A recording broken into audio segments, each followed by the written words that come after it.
Hi. The next series of papers we've looked at are around water scarcity. Some of them come at it from different angles, some from climate change, some are around the Murray-Darling Basin policy, but they're all about water. Water is basically one of those valuable commodities that we probably don't have enough of on the earth. So when we're thinking about how our future looks and what we're going to be doing, thinking about this substance, thinking about water, thinking about where it comes from and how we use it and how responsible we are in its use is very important. So the papers I've picked all cover off on slightly different angles of that aspect. The first one I want to discuss is the one about climate change and water security and challenges about what they call adaptive water management. Adaptive water management, it's a mouthful. I've gone to town on this with the highlighter because I found this paper really jargon heavy. The abstract, sure, it tells me about what is in this paper, and the last part of it tells me very clearly that this is about water security. It is about having a situation where we need to continuously look at how we're using water, reevaluate it, and then redistribute it accordingly. A great theme, but how does the paper do that? Well, I think the problem I have when I read this is the jargon and the terminology. It almost has me think about legal papers and certainly about government policy. It's almost like it's designed to confuse me. I got to the end and I thought, yeah, I think that was a good idea, but I'm not convinced. And I do think, who is the audience for this? And I would actually say the audience for this paper is very limited. It's possibly even written just for those with an interest in water and water policy, not for those of us who want to think about it from the point of view of competition between human use, livestock use, environmental use, and then irrigation use. And therefore, an interesting paper, but not an easy one to digest. And I think that's going to be a problem with that one. The next one I pulled out was one by this Rupert Grafton, and it's a policy review of the Murray-Darling Basin Plan. Now, the first thing I thought when I picked this up is, oh my word, that's quite a hefty piece of work. It's very, very dense in terms of its volume. There's a lot to it. And I read the abstract and I really just thought, wow, it's just going to give me some do's and do nots in relation to how water policy should be formed and what our approach to water use should be like in the future. I read through it, I struggled on, and he makes some very interesting points. He highlights things like our aspects around limits and how we manage them, and whether we should have limits that are set in advance and whether they should be even set by government.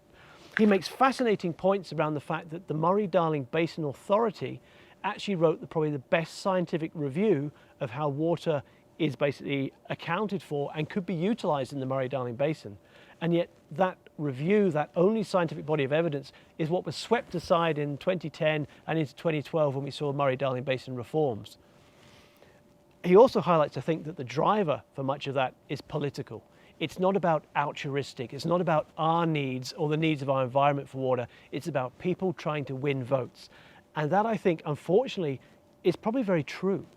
And that scares me. So if my beliefs around water use and water availability in the Murray-Darling were not in favour of irrigation at the start, or not in favour of the way in which the policies that are in place today are being used to manage that water, reading this really made me cross about the way in which it's now become a political argument and not a scientific argument.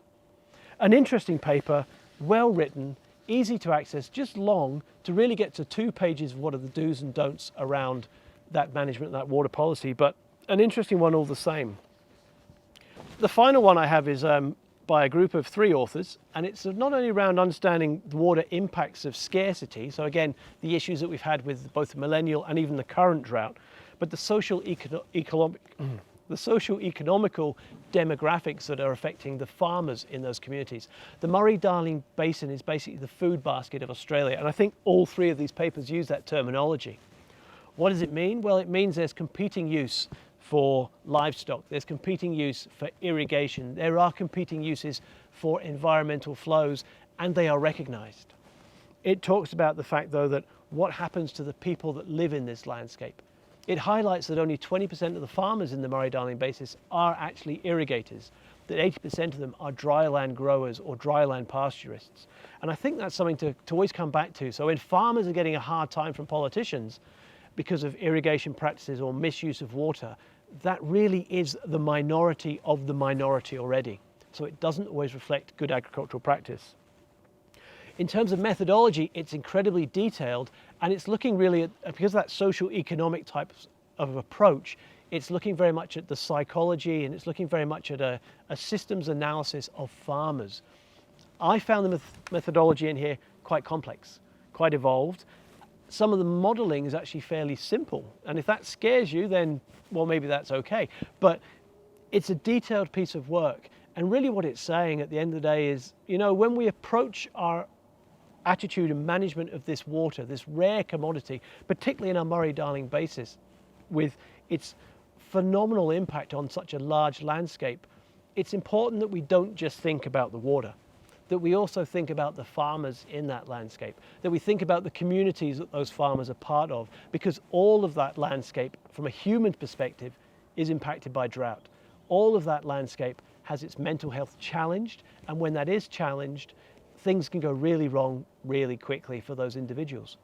So when we approach our water management in this paper, it's asking us to think about, okay, what kind of systems can we put in place to actually make, one, this a more usable resource, but also two, make sure that our farmers and the communities that they support can continue, that they can continue through droughts, that they can basically maintain a good mental health and a good positive outlook on life, so that when the rains do come and there's more of this water around, the systems can bounce back.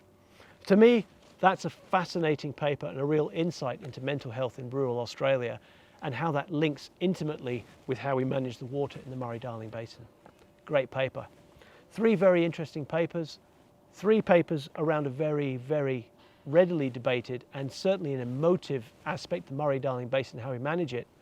But it'd be interesting to know how they've affected your views around what happens in the Murray-Darling Basin and how we manage that water security into the future. Thank you.